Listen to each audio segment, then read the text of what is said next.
Ai ama, hemen ere badago estaldura? Deitu egingo dit eta astuna baino astunagoa da. Ean ez dagoen? Ene, orain Euskaltelen estaldura txoko guztietara iristen da. Gainera mugikor tarifa guztiek 5G eta dei mugagabeak barne hartzen dituzte. Jo, harrapatu nau. Imagina ezazu oinak lurrean izanik balioa sortuko duen etorkizun bat. Berdintasunaren bitartez desberdintasuna ekidingo duen etorkizun bat. Eta gure ingurunea zainduko duen etorkizun bat. Zorionez, etorkizun hori ez da leku bat, hemen eta orain egiten dugunaren ondorioa baizik. Etorkizuna orain, Gipuzkoako Foru Aldundia.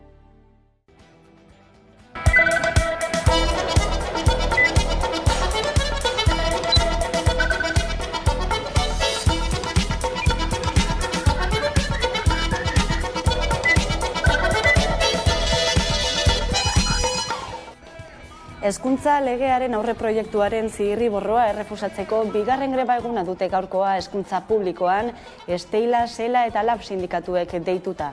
Sindikatu horien ustez, Euskal Hezkuntzari buruzko lege berriaren aurreproiektuaren zirriborroak ez du egungo hezkuntza eredu duala gainditzen usten, betikotu baizik. Eskola publikoa ardatz izango duen eta euskara erdigunean jarriko duen lege bat defendatzen dute deitzaileek. Mingen Zupiria Eusko Jaurlaritzako bozeramaileak kezka agertu zuen atzo bigarren greba honengatik eta sindikatu deitzaileei Euskal Herria Bildu eta Elkarrekin Podemosiu presionatzen saiatzea egotzi die. Horren ustez, bi indarrek EAJarekin eta PSErekin apirilean adostutako itunean jasotakoa aldarazi nahi diote. Elak, Labek eta Esteilazek. Kaixo guztio, ongetorriak gurean gaur magazinera. Abenduak 14 ditu gaur, asteazkena da. Esan bezala, bigarren greba eguna da, hezkuntza publikoan eta honen arira Eralab eta Esteila sindikatuek manifestazioa deitu dute, Gasteizen egiten ari dira, Bilbo plazatik abiatuta. Nerea Garzia, Gasteiz, konta iguzu. Eusko Jaurlaritzak aurkeztutako Araba, Bizkaia eta Gipuzkoako hezkuntza legearen aurre proiektua ez dute begi onez ikusten Ela, Lab eta Esteila sindikatuek. Izan ere, salatzen dutenez, euren aldarrikapenak ez dira aurre proiektuan jasotzen.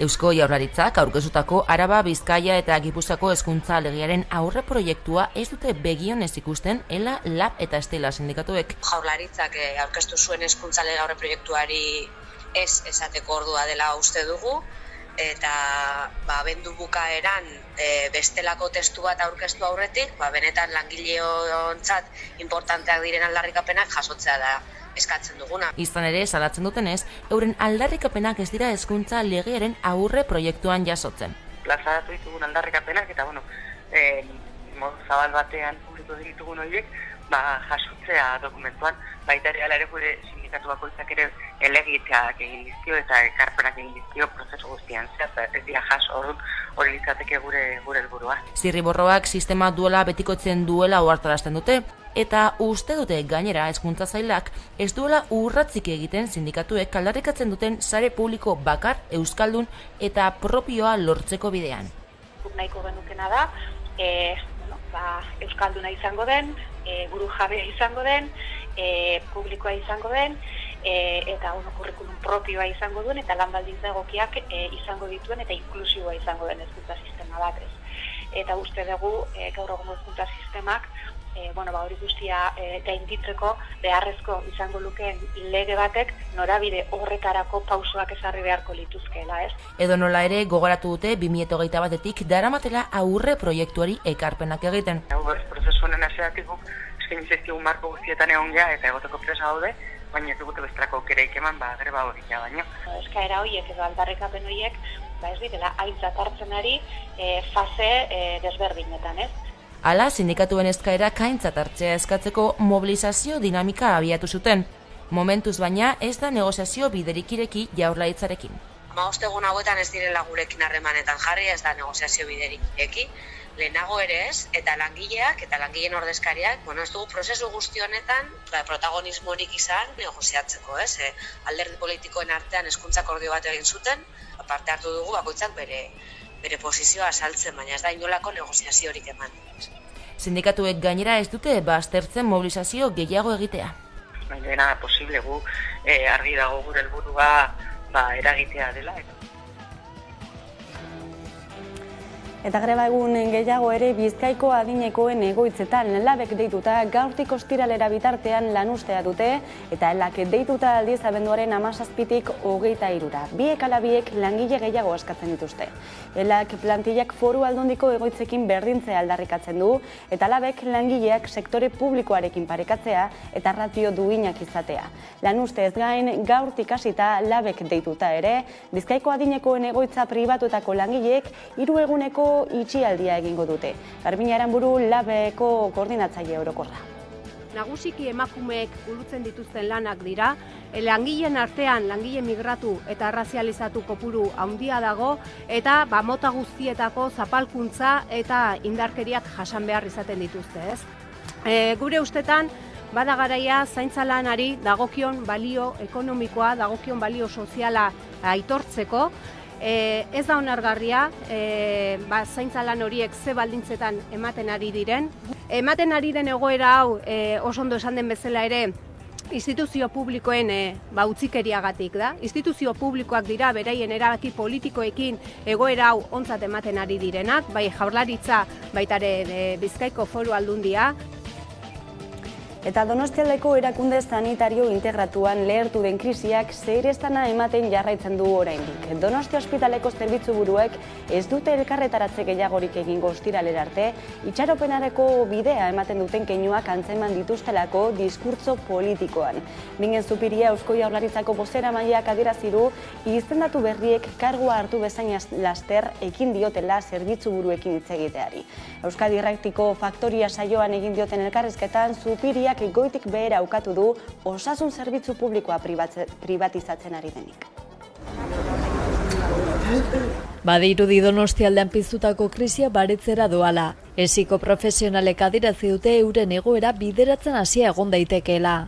2 aste luze badira erietxeko zerbitzu buruak ospitale atarian protesta egiten hasi zirela, Osakidetzak 2 lankide kargua betu ondoren. Bingen Zupiriak testuinguru horretan adierazi du ez dela Donostialdeko arazoa soilik. Hau da, Euskal Osasun Sistema osoari eragiten dion kontu bat, Osakidetza osoari dagokiona eta beraz, Osakidetzak bere osotasunean aztertu eta erantzuna eman behar dion kontu bat.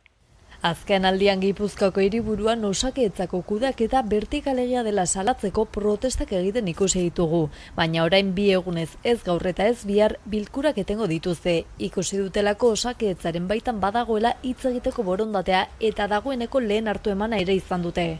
Telefono deia izan dute Rosa Perez Osakidetzako zuzendari nagusiak eta Adolfo López de Munain neurologia buruak.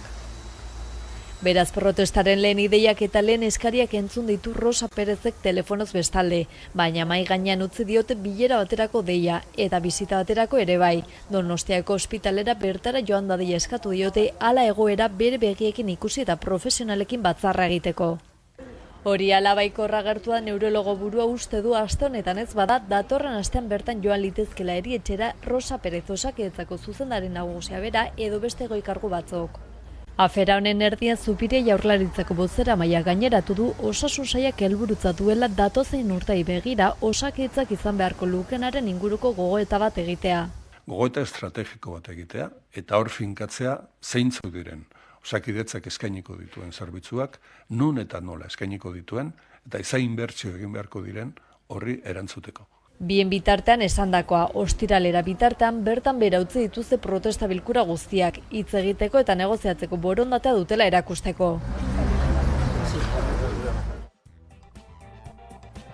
Eta lan gatazkekin jarraituta, Bizkaiko metalgintzan beste aukera bat dute gaurkoan. Berriro bilduko dira arratsaldeko lehen orduan, FEBEN patronala eta ELA Lab Comisiones Obreras eta UGT sindikatuak. Lan hitzarmena negoziatzen ari dira eta pixkanaka bi aldeen jarrerak hurbildu arren momentuz ez dute akordiorik lortu.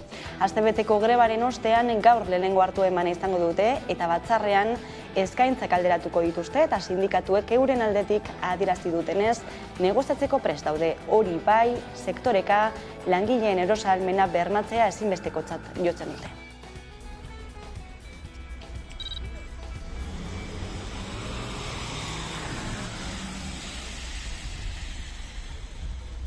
Bueno, ikusi beharko dugu ze mugimendu mota egiten dituen patronala, baina, bueno, negoziatzeko borondaterik esaten dugunean, bai, ulertzen da, guk ere mugimenduak egiteko prest gaudela. Bai, baina, klaro, horretarako negoziatzeko borondatea egon behar da.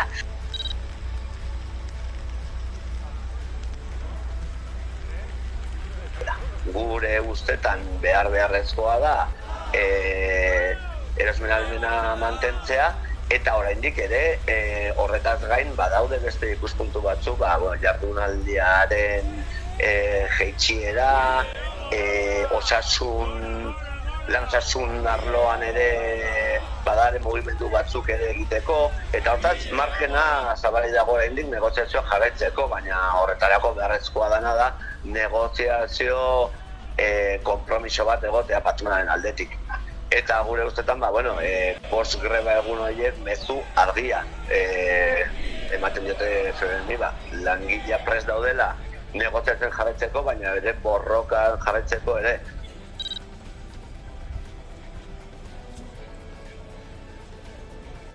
Eta patronalak egiten dituen proposanetan trampa joko bat ere badago soldatetan.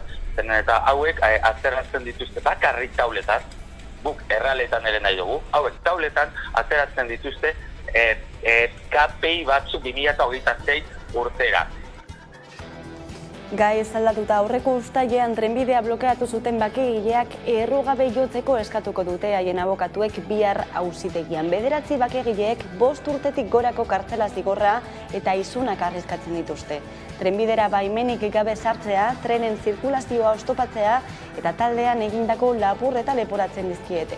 Ekintza ora premiazko egoerak justifikatzen duela alegatuko dute abokatuek.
Bagaiari helduko diogu, Maite Ubiria kazetariarekin pantailaren beste alboan daukagula. Eguerdion, Maite. Eguerdion. Hain zuzen ere, uztailaren 23an, egin zuten trenbidearen ekintza hori, 9 bakegileak epaituko dituzte bihar, desobedientzia zibila auzitan egongo da. Zakit zer espero daitekeen biharkoaz? Lehenengo eta behin auzi bat egingo dietela, ez da izan, uztailaren 23ko egun hori erabaketsuan iragantzala eta ez da aparteko istripuan gertatu ere. Zinean SNCF-en konpainiak salaketa ezarri du, 9 bakegintzaile kontra, eta auzia egingo dute. Aipatu duzuen bezala, leporatzen dute trenbidean sartzea, oztopatzea zirkulazioan, ez da martxan izan auzibide batean, berdinbide batean jarri zen ekintzaileak, eta baita lapurtzearena. Berez, isuna batetik bete gabeko zigorra eskaera bateraino murgildu daiteke fiskala, eta ikusiko da zer nolako jarrerarekin heltzen dio epaiketa horri, bai SNCF konpainiak eta baita fiskalak ere.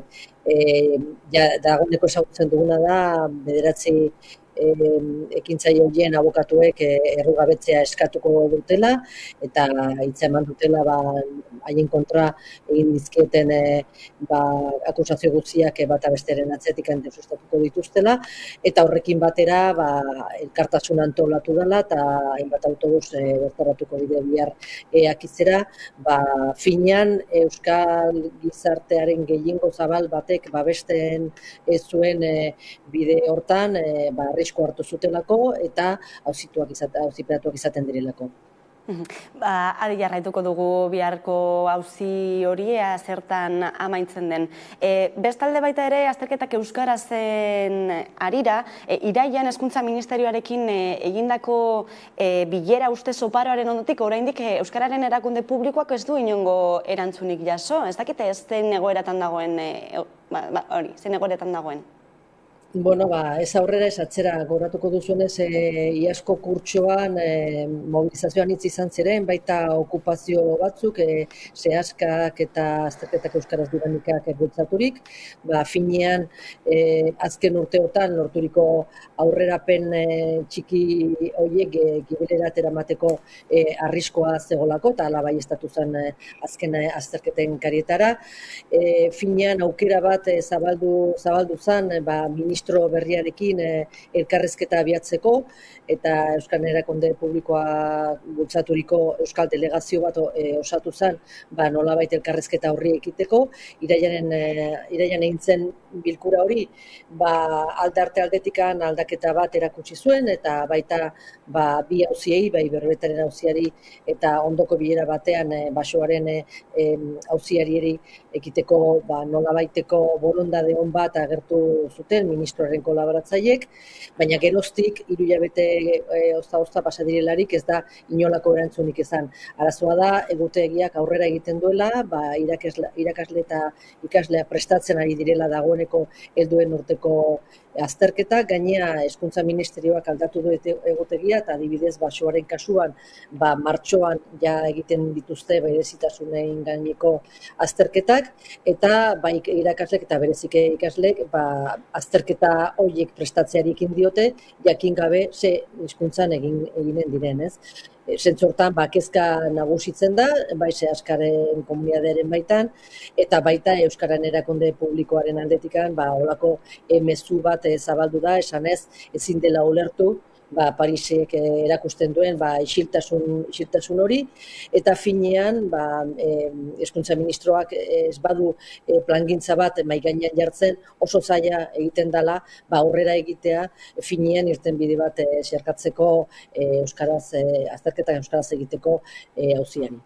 Horixe egoera beraz ikusiko dugu hurrengo aste eta hilabeteetan norabide aldatzen ote den, eta memoria historikoaz ere hitz egingo dugu gaurkoan, Luisa Mitxell, Parisko Komunaren iraultzaileak baduelako kale oroigarria Baionan.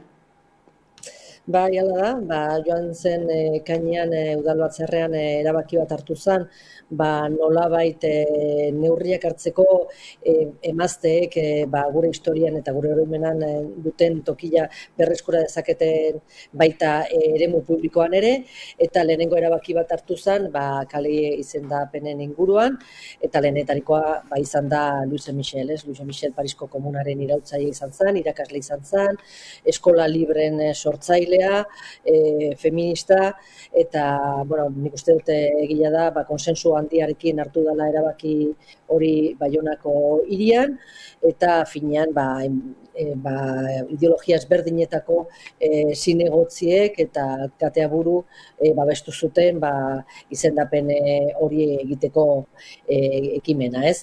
Finean lehen mailako figura bat bada, erreferentzi bat, justizia sozialaren alde borrokatu zuelako, opresioaren kontrako iraultzaile bat izan zalako, eta Baiona bezalako hiri batean oroigarri hori izatea ikusi zilegia da.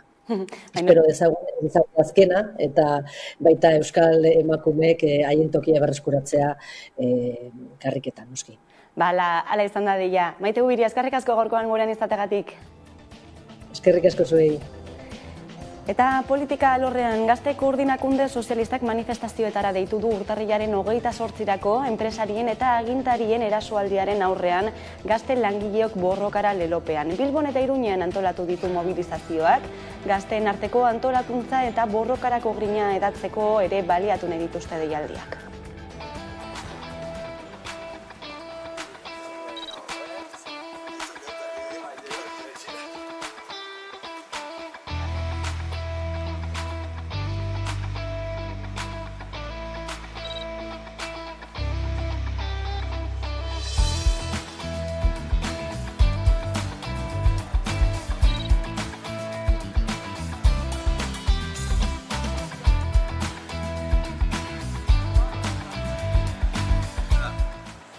Banku zentralena, nazioarteko diru funtsena, energia konpainia handiena, armagintzako enpresena, putre funtsena, elikagaien korporazio handiena, plataforma eta industria digitalena eta bestelako enpresari handi askorena.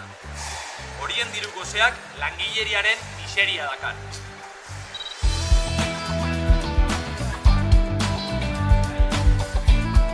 Baina ez ditu guztiok modu berean sufritzen krisi horren ondorioak. Are gehiago, bankari eta enpresari handiak negozio egiten ari dira testuinguru honetan. Hori horrela, urtarrilaren 28an manifestazioak egingo ditugu Bilbon eta Iruñean.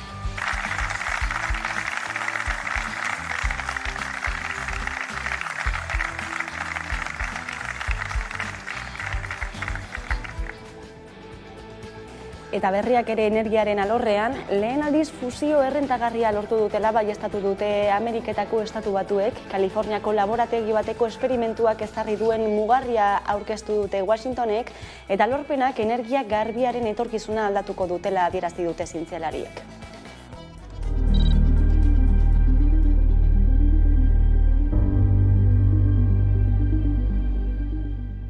This is one of the most impressive scientific feats of the 21st century.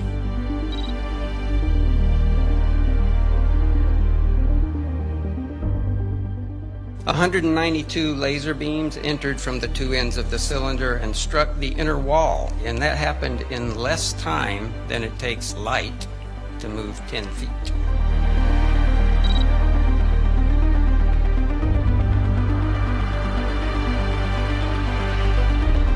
With concerted effort and investment, a few decades of research on the underlying technologies could put us in a position to build a power plant. Eta gurera itzuliko gara Euskararen eskutik, APAI aplikazioa aurkeztu berri duelako badiar dugu elkarteak. Itanoaren erabilera bultzatzeko asmotan. Bertako kidea da Aintzane Agirrebeña, berak emango dizkigu xetasunak. Kaixo Aintzane? Kaixo, egunon. Zer da APAI aplikazioa eta zein helbururekin jaio da? APAI aplikazioa itanoa bultzatzeko asmoz sortutako aplikazioa da. Helburua da 5 astean informazio bat eman, itanoari buruzko informazioa eta azalpen batzuk eman, eta galdera batzuei erantzunez mailak gainditzen joan, eta 5 astean itanoaren oinarrizko ezagutza izatea. Zergatik ikusi duzue horren beharra? Zein izango zenuke dela egungo itanoaren erabilera maila? Herri batzuetan desente erabiltzen da, baina eta beste herri batzuetan guztiz galduta edo oso adineko jendeak bakarrik erabiltzen du, baina gertatzen dena da, erabiltzen den herri horietan ere desoreka handia dagoela neska eta mutilen artean. Itanoaren ezaugarrietako bada, genero marka eranzten zaiola hartzailearen arabera. Nori zuzentzen ari zaren kontuen izan da, aditzari marka bat edo beste bat jartzen zaio, ez? Eta gertatzen ari dena da, mutilen artean, herri batzuetan ohikoa da etika erabiltzea, baina nesken artean beherakada handia egon da, neskek ez dute erabiltzen, eta mutilek neskei zuzentzerakoan ere ez dute erabiltzen. Edo oker erabiltzen dute, hau da, mutilei bezala hitz egiten diete. Eta, behar hori ikusita, alde batetik hasi ginen, Oñatin Ingoixona proiektuarekin, herri talde batek bultzatuta eta Oñatik udalaren laguntzarekin, Itanoa berreskuratzeko alegin hortan, eta pixka bat hortik etorri zen aplikazioa sortzearena batez ere gazteenei begira. Uste duzu aurreiritziak daudela, Itanoarekin lotutakoak? Bueno, gaur egun ez dakit, baina lehen behintzat Itanoak fama txarra izan du, gaur egun ez dakit jendeak nola ikusten duen. Uste dut, badagoela jendea ezaiona gustatzen ika egitea. Baina normalean ez da ohikoena hori, nik uste, Bai garai batean, fama txarra zeukala Itanoak, gerra ostean, euskara zapalduta egon zen garai hortan, euskara hitz egitea ere, batzuentzat, kategoria handiagoakoa zen, gaztelaniaz hitz egitea. Eta Itanoa, oraindik eta, maila baxuagokotzat jotzen zen, eta ez hori bakarrik. Baita hartu da beti hizkera zakartzat, eta hizkera baldartzat hartu izan da, eta horregatik hain zuzen ere emakumezkoei egin zaie gutxiago. Uste zelako emakumezkoentzat ez zela egokia. Horretaz gain, lagun arteko hizkera bat denez, gizonezkoen artean beti ohikoagoa izan, garai batean ohikoagoa zen gizonezkoen artean, gizonezkoak gehiago sozializatzen zirelako. Tabernetan joaten ziren, elkarteetan edo kirolean ari zirenean lagun artean, ikaritzen ziren, baina emakumezkoak eremu horiek mugatuta zituenez, Itanoaren erabilera gutxiago zen emakumeen artean. Egungo egoeraren ez dakite isla izango den, baina zen nolako harrera izan du aplikazioak? Oso harrera ona. Egia esan, ikusten da jende askok daukala interesa Itanoaren inguruan, herri askotan ari dira Itanoa bultzatu nahian, eta azken batean gure erregistroa da, euskararen zati bat da, lagun arterako hizkera da, bizitasuna ematen dio euskarari, eta jendea horretaz konturatzen ari da, eta ikusten da Itanoaren inguruko interes handia dagoela, eta aplikazioak ere harrera ona izan du. Harrera hobea izaten jarraitzea espero dugu aintzan, eskerrik asko gaurkoan gurean izateagatik. Hori da. Eskerrik asko zuei. Horrengora arte. Eta Euskal Herriko elkartasun jaialdirik handiena bueltan izango da larun batean Atarrabian. Atortxurrok jaialdia ospatuko da berriz ere, aldarrien artean joko dute 17 taldek, horietatik 9 estreinekoz jaialdian zuzen ere. Horrekin utziko zaituztegu eta jarraian itzuliko gara. Eguneko elkarrizketan nagusiarekin gaurkoan gurean izango dugu Inigo Martínez Elkarrekin Podemos iuko legebiltzarkidea. Orain arte. Euskal Herriko elkartasun jaialdirik handienak beste edizio bat ospatuko du Atarrabian. Atortxurrok duela 23 urte bi helburu eta konpromiso batekin jaio zen ekimena da. Helburuak euskal preso politiko eta haien senideak pairatzen zuten dispertsioa salatzea eta honek suposatzen zituen gastu ekonomikoi aurre egitea. Konpromisoa aldiz, errepresaliatu politikoen gaia behin betiko konponduta egon arte lanean jarraitzea. Hau da, denak etxean eta aske egon arte. Oraindik badalanik baino asko dira 23 urte eta 26 edizio luze horietan emandako pausoak. Eta aurtengoan gertu lelopean, gertu horrekin azaldu nahi izan dugu gure helburua, Atortxurroken helburua gertu dagoela, gertu ditugula euskal preso politiko gehienak, eta gertu gaudela, pres gaudela, bide horri dispertsioaren bide horri amaiera jartzeko. Aurten alegin berezia egin nahi izan dute eta horren isla da aurkeztu berri duten kartela. Guztira 17 musika talde eta aularatuko dira, zeinetatik 9 lehen aldiz part hartuko dute Atortxurroken. La Furia, Bulego, Angelus Apatrida, Merina Gris, Segismundo Toxikomano, Odolkiak Ordainetan, Brigadeloko Dei Barroso eta Raimundo Alkanastero. Horiekin batera agurdoinuak ekarriko dituzten edo itzuleran izanen diren taldeak badaude. Nabarmentzeko, eskakeitanen azkenengo kontzertuetako bat izango dela, eta bestetik, hemen Iruñeko Nafarroko El Trono de Judasen itzulera bira txiki horretako geldialdi bat ere Atarrabian izango dula. Eta kartela borobiltzeko Mafalda, Nogen, S.A.F.U, Tremenda Jauria eta DJ Plan B. Azken hau izango da udako ediziotik errepikatu den bakarra, eta arrakasta ikusita ezin utzik egin. Musika eta aldarrikapena uztartzen duen jaialdi berezia dugu Atortxurrok. Euskal preso politikoen dispertsioan aurrepauso asko lortu badira ere oraindik 178 euskal preso politiko daude. zeinetatik 54 Espainiar eta Frantziar estatuetako espetxeetan daude.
dut irakurri nuela gaztetan, oso gaztetan, ontzan erosi nuen, eta garai hartan horretara zijoan autobusaren geltokia han zegoen, eta goratzen dut erosi nuela, io nintzara autobusea, txaron behar izan nuen pixkat martxan jarri arte, eta harrapatu ninduen hainbeste, esaten nuen, mina idatzi egin daiteke. Nik hori ez dekien, ordura arte.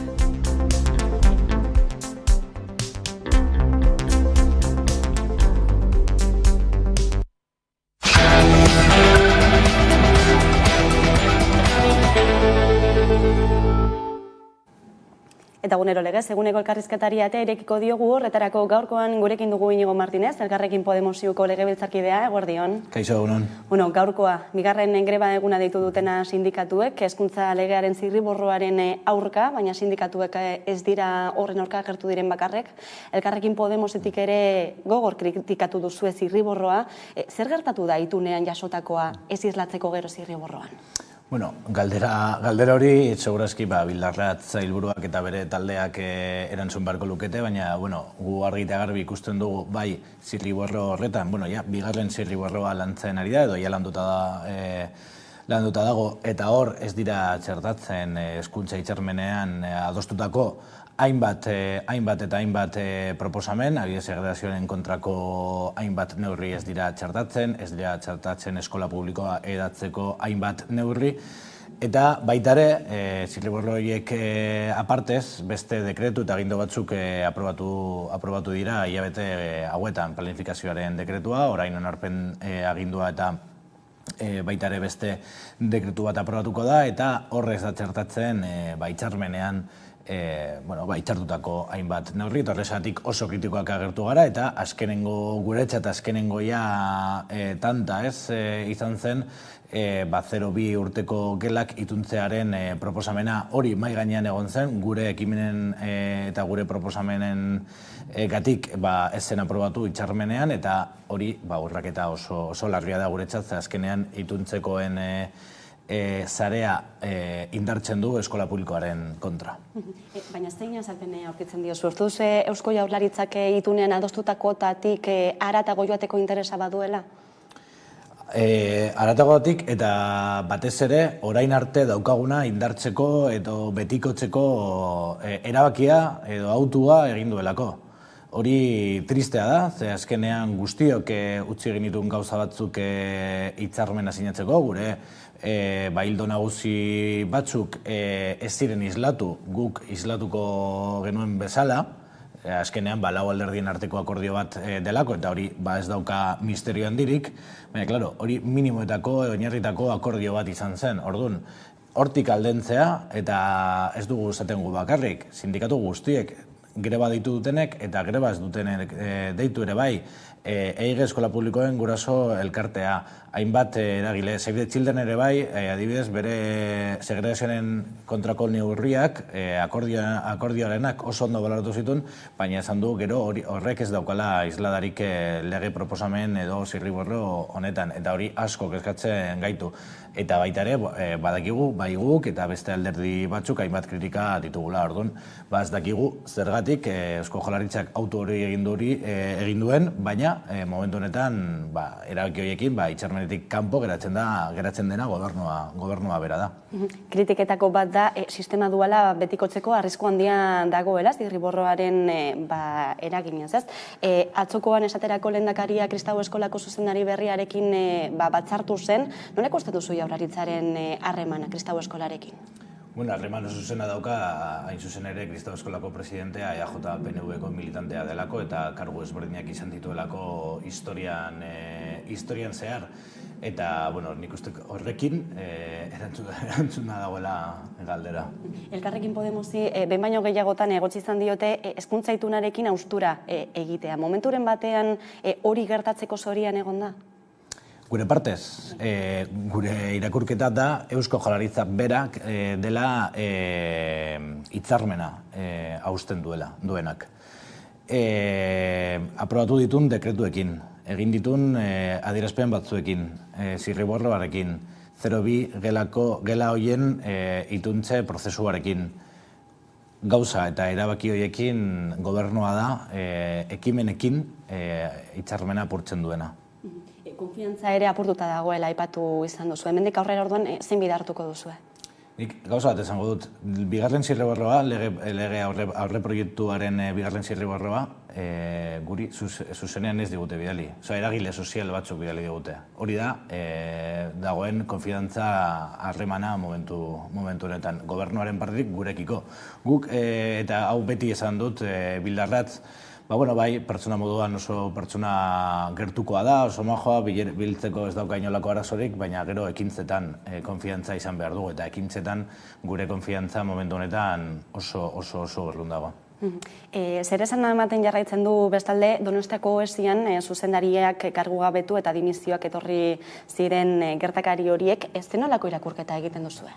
Hau izan da, Osakidetzaren krisiaren azkenengo kapituloa. Serio soluzea izaten ari da, gogoratu behar dugu Darponen dimisioa OPN asuntoagatik, gogoratu behar dugu baita ere Nekane Murgaren dimisioa, gogoratu behar dugu hemen Bilbon Basurtoko ospitalean kirurgia kardiakaren trasladoarekin edo mugimenduarekin sortutako krisia eta nola langilek irabazi dute hori epaitegietan, gogoratu behar dugu baita ere, bai aurreko legintzan eta bai legintza honetan egin diren greba eta mobilizazio guztiak, gogoratu behar ditugu baita ere, Osakidetza sindikatuekin ez duela negoziatzen, daramala 10 urte hitzarmena sinatu gabe sindikatuekin, eta inolako akordiori gabe heltzea sindikatuekin, eta batasun sindikala eta gainera oso anitzak diren sindikatuekin lortu duela Jaurlaritzak, eta Gipuzkoako zian gertatu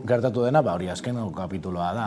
Egia berezia dela, zerbitzu buruak egindako protesta edo borroka bat izaten ari delako, eta normalean langile medikuak, erizainak, garbiketako zerbitzuen langileak normalean burutu dituzte protestak, eta segurazki puntu amankamun batzuk izango dituzte, beste batzuk ez, eta gauza batzuk, eta esaten dugu baita ere, ez ditugula konpartitzen proposamen batzuk, baina bai, esaten da, Osakidetzaren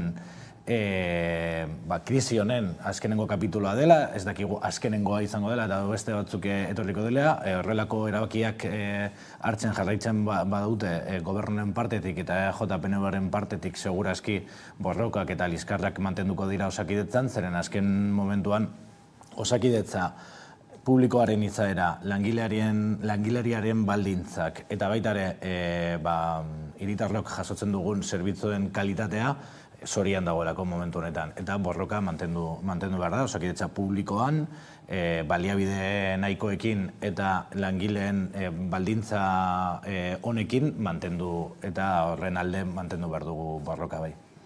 Lehendakaria entzun dugu gai honen harira, esanez zerbitzuak zentralizatu behar direla. Ez dakit horren bidea hartu den edo nola ikusten duzuen. Gaur goizean ere bingen Zupiria Euskadi Irratian elkarrizketatu dute eta baieztatu du ez dagoela inolako borondatik, ez dagoela inolako mugimendurik Osakidetza pribatizatzeko. Zentralizatzea zer da, guri gustatuko litzaiguke jakitea, ez dago inolako transparentziarik ez legebiltzarrekiko eta ez langileekiko eta sindikatuekiko gobernuaren partetik. Segurazki igual zerbitzuren bat ezinezkoa da ospital guztietan egotea. Orain ez daukagu Osakidetzan zerbitzu batzuk, adibidez, Kantabriako ospitale batean egiten delako, edo Toledoko ospital batean egiten delako, oso zerbitzu bereziak, espezializatuak eta onak direlako. Baina, erabaki hauek, inolako transparentziarik gabe hartzen diren erabaki hauek hartu behar dira parte hartzarekin. Hartu behar dira sustengarritasunarekin, baina sustengarritasun hori ez ekonomikoa, baizik eta kalitatearen aldetik. Eta baita ere, lehen arreta zerbitzu potente batekin. Ze azken finean, esaten dute, zentralizatuko ditugu gauza batzuk. Baina aldi berean, lehen arretaren krisia luzatzen ari da. Itzi ziren pakak ez dira berriro zabaldu. Hemen ondoan daukagun deustuaren adibidea. Eta momentu honetan, hitzarmen zerrendak inoiz baino luzeagoak izaten ari dira, eta batez ere, espezialitate batzuetan, traumatologia edo oftalmologiaren kasuaren adibidez. Eta aldi berean ikusten ari gara nola, gero eta gehiago, duela 10 urte ez diren heltzen 300.000 pertsonetara seguru pribatu bat zeukatenak, eta orain 500.000 pertsona daukate seguru pribatua Euskadin. Lehen arreta eta itxaron zerrendak hain luzeak bukatu behar dira, beste gauza batzuei buruz hitz egiteko, eta bestela mobilizazioak aurkituko dituzte aurrez aurre. Azken krisi honen aurrean Sagarduiren dimisioa eskatu dute talde politiko batzuek, zuek horren aldekoak zarete? Dimisio bat ona izan daiteke edo hori, efektu homeopatiko bat izatea. Azken finean politikak garrantzitsuak dira. Azken finean, Sagardui kentzea, Darpón bezalako, Darpón porfilaren bezalako tipo bat edo tipa bat jartzeko, ez dauka inolako erantzunik politiketan. Aldatu behar dena da, epe luze batean gobernua eta epe motzean aldatu behar dena da Osakidetzaren politikak publikoa indartzeko, langileen baldintzak bermatzeko eta kalitatea eta jendearen osasuna bermatzeko hartu behar diren neurri guztiak. Gero, Sagardui dimititu behar du, igual dimititu behar du, baina guri kezkatzen gaituena dira politikak. Osakidetzako langileentzat besteak beste ondu du Eusko Jaurlaritzak, enplegu publikoaren lege hori, oposizioa aurka eta sindikatu guztiak ere aurka izan dituen legea. Zergatik bozkatu zenuten zuek aurka? Azken finean, enplegu publiko arautzeko lege bat egin da sindikatu guztien kontra.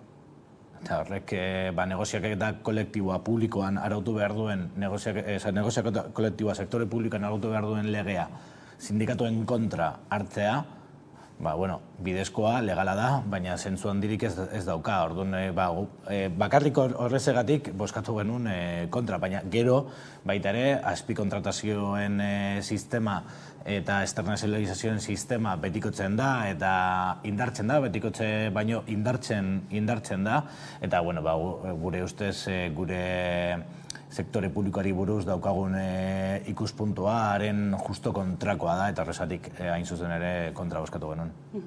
Datorren astean onartuko diren Euskal Autonomia Erkidegoko aurrekontuei ere osoko zuzenketa aurkeztu diozue, 3. aldiz. Eusko Jaurlaritzak negoziatzeko borondatea izan duela aipatu izan du, baina zer gertatu da?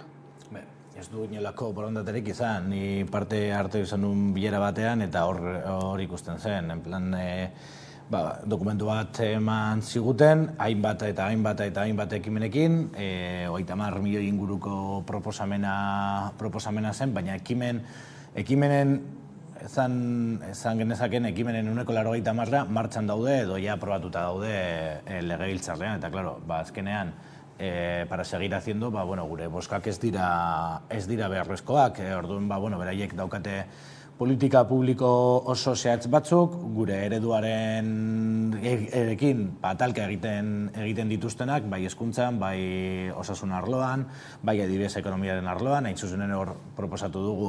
Eusko Jaurlaritzak funts pilo bat ditu enpresetan sartzeko, enpresak laguntzeko, eta guk proposatu dugu unifikazio eta batxe prozesu bat transparentziarekin kudeatzeko, eta baita ere dirua efizientziarekin gastatzeko, azken finean enpresa pilo bat laguntzen ditu Eusko Jaurlaritzak, baina ez ditu bermatzen gero lan baldintzak, edo diru horren truke lana bermatzea, bastakit, bat edo 10 urte, ez du bermatzen hemen geratuko direla, orduan horren transformazioa behar dugu, eta adibidez, etxebizitzaren arloan,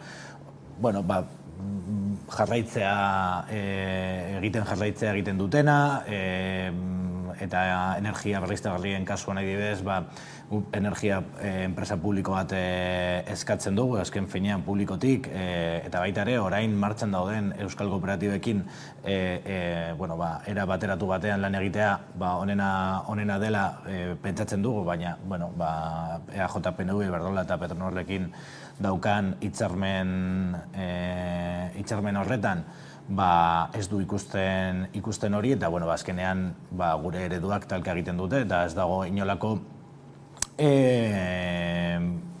espaziorik horrekontuak hitzartzeko, eta horrelako proposamenak ikusten dugunan, bakarrik beraien alde dena bozkatzearen alde ez dugu ikusten. Egia da, gaur momentu honetan aprobatuko dela gure ekimenez garraio publikoan deskontuak 2023 urte osoan luzatzea.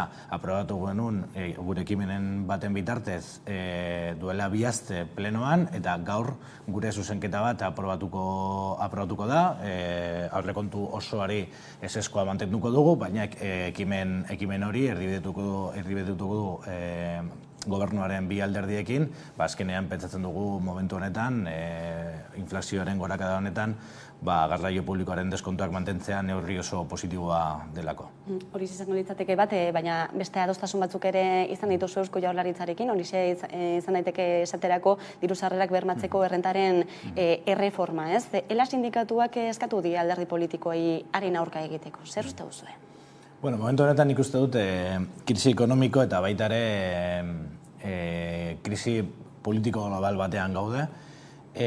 Krisi ekonomiko honek baita ere krisi klimatiko bat dauka bere ondoan, eta gizartean ezin egona nabaria da.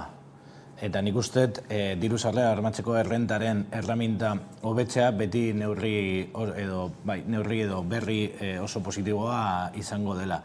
Gure reforma ez da, hori argi eta garbi, baina gure 6 esterlekuak jarri ditugu diru sarrera bermatzeko errentaren erreformaren alde. Eskubideak berreskuratzen dira. Azken finean, 2012an egindako erreforman galdu ziren eskubide batzuk, eta eskubide batzuk berreskuratzen dira. Kantitatea baita ere igoko da.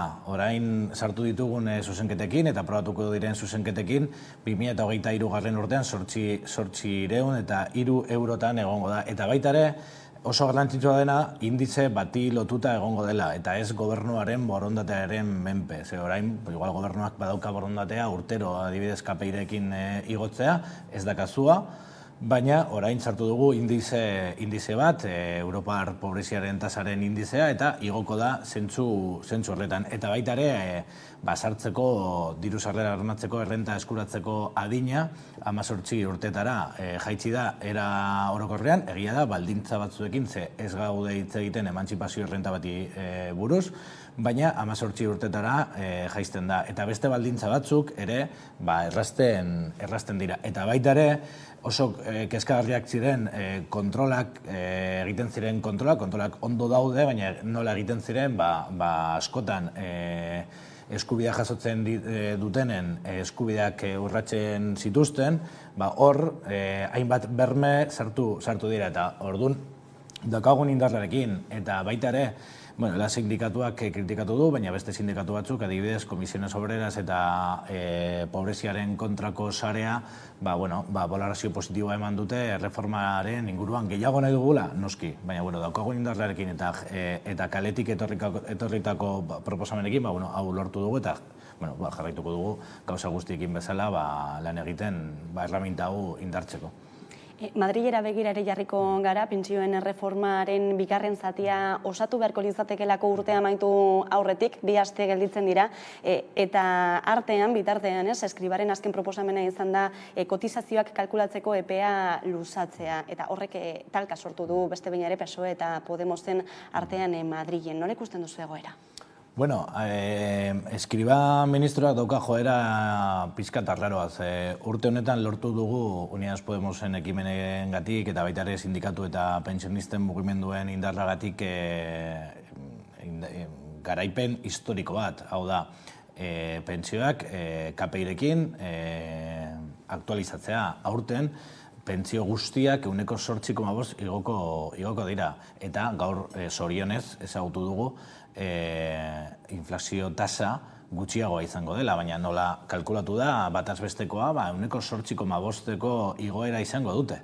Eta, bastakit, joera txarra esaten du, edo joera raroa daukala esaten dute eskriba ministroa, zeren saiatzen da izkutatzen berri positibo horiek egindako proposamenekin. Gu Unidas Podemosetik kontra gaude, beti egon gara horrelako proposamenen kontra, sindikatu guztiak agertu dira baita ere eskribaren proposamen horren kontra, kotizazio kalkulatzeko EPEA luzatzearen proposamen horren kontra, baita ere zeo, oso kuriosoa da zentzu horretan.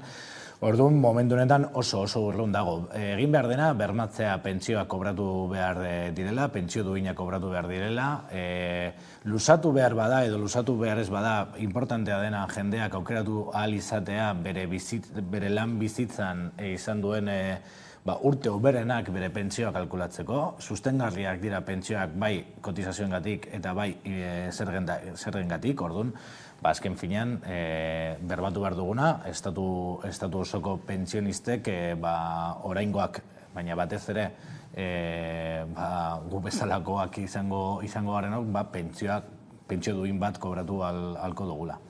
Baina eragiteko zen nolako tartea dago jakinda Bruselatik ere aginduak eta baldintzak jarrita daudela erreforma batzuk aurrera eramaterako orduan Next Generation diru laguntzak jasotzeko? Pentsioen asuntuan margina oso zabala da eta baita ere Bruselak egiten duena da supervisio bat, baina Espainiak aprobatzen bada pentsioen erreforma bat, non sustengarritasuna bermatzen den, non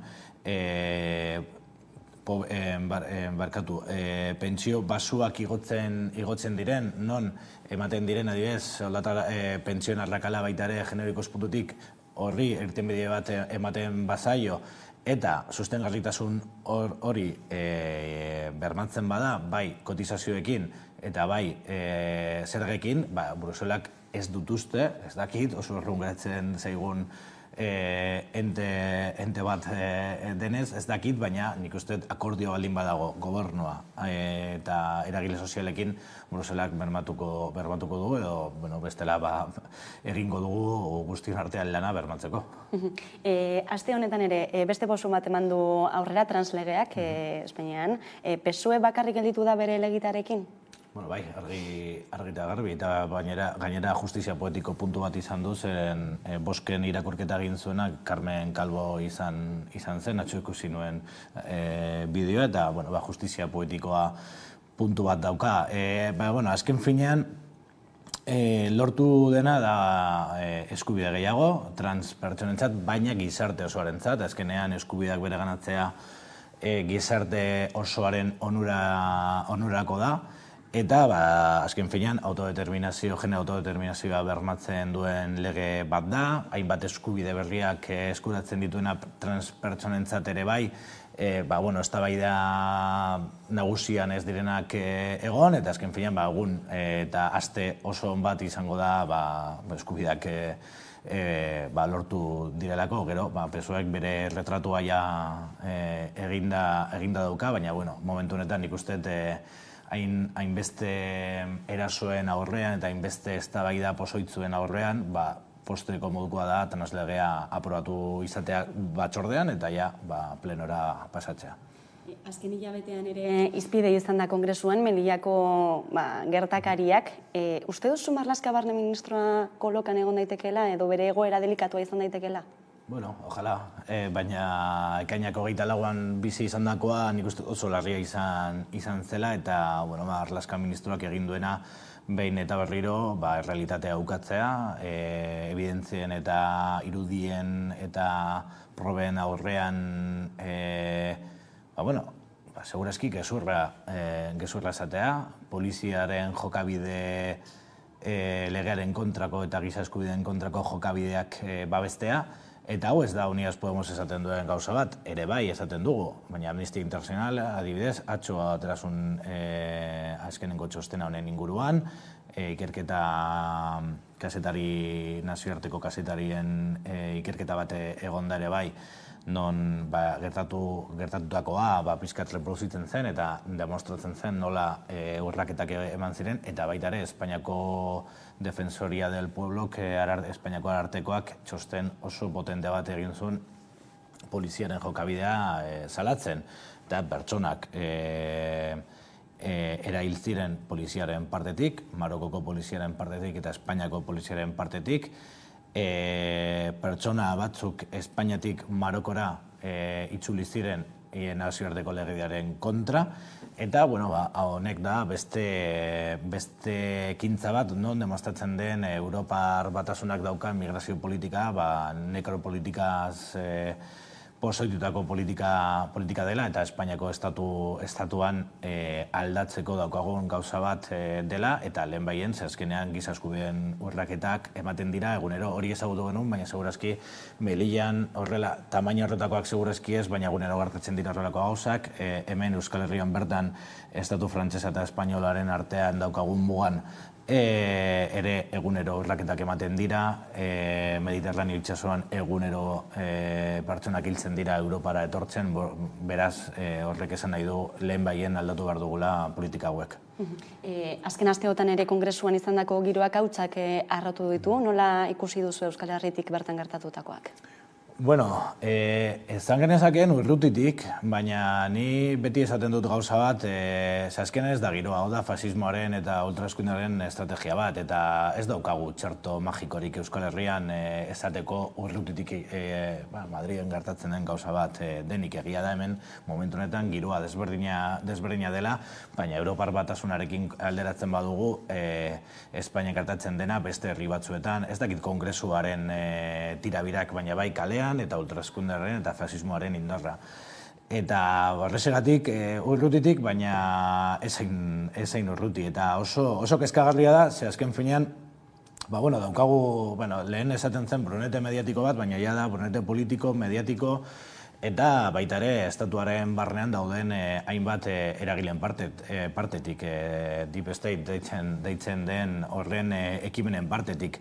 Azken finean, horrela erainak egiten badituzte ministra baten kontra, zer ez dute egingo kalean, Euskal Herriko herri batean dagoen mugimendu feminista baten kontra, edo adibidez, orain Atzurin dago lab sindikatua mobilizazio bat egiten, etxe langileen edo zerbitzu ayuda domizilioaren langileen eskubideen alde. Nola ez dute egingo kolektibo txikien kontra, ministra baten kontra horrelako ekimenak burutzen badituzte.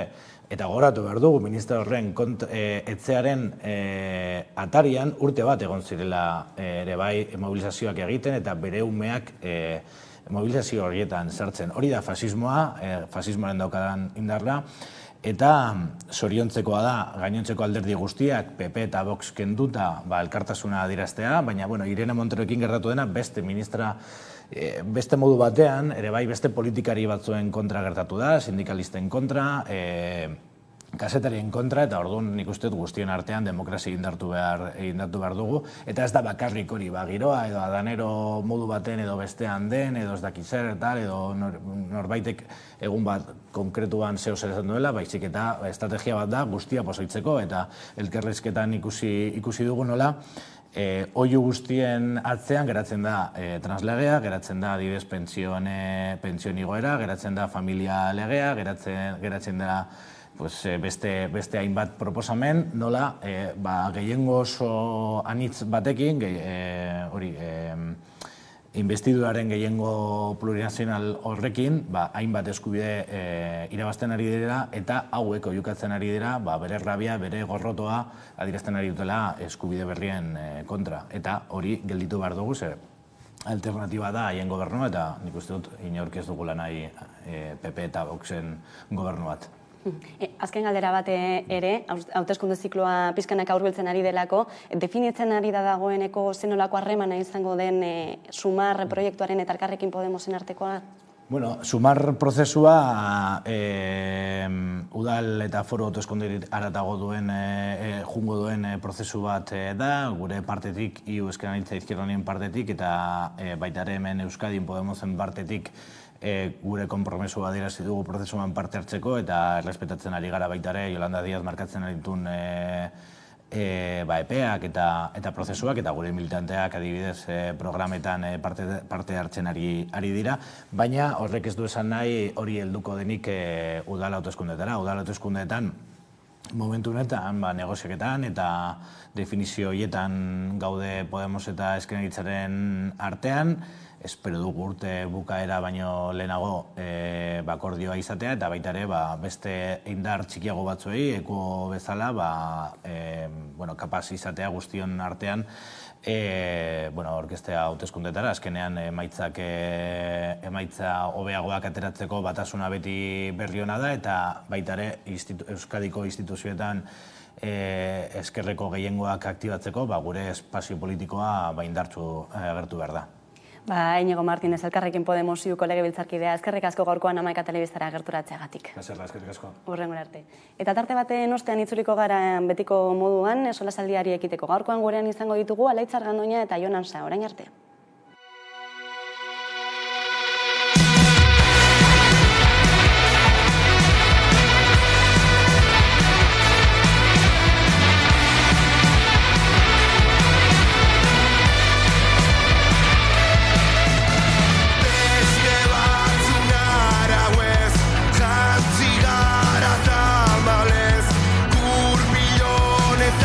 Gaude, guk ala nahi edo ez.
Eta egunero bezala solasaldiari egingo diogu, horretarako gaurkoan gurekin ditugu alde batetik Alaitzar Gandoña, eguerdion. Eguerdion, Leire. Eta Jonan Sare gurekin, kaixo. Egunon. Beno, gaur badakizue, hezkuntza legearen zirriborren aurkako bigarren greba egun antolatu dutela Steilas Lab eta ELA sindikatuek. Eta hain zuzen ere berriro ere aldarrikapen berdinak emai gaineratu dituzte, ezta? Betikotzen duela sistema duela, esaterako eskola publikoa ez dagoela ardatzean, eta hori guztia salatzeko bigarren greba eguna dute gaurkoan. Nerea Garzia Gaztizetik eman digu horren berri. Eusko Jaurlaritzak aurkeztutako Araba, Bizkaia eta Gipuzkoako hezkuntza legearen aurre proiektua ez dute begi onez ikusten ELA, LAB eta Steilas sindikatuek. Izan ere, salatzen dutenez, euren aldarrikapenak ez dira aurre proiektuan jasotzen.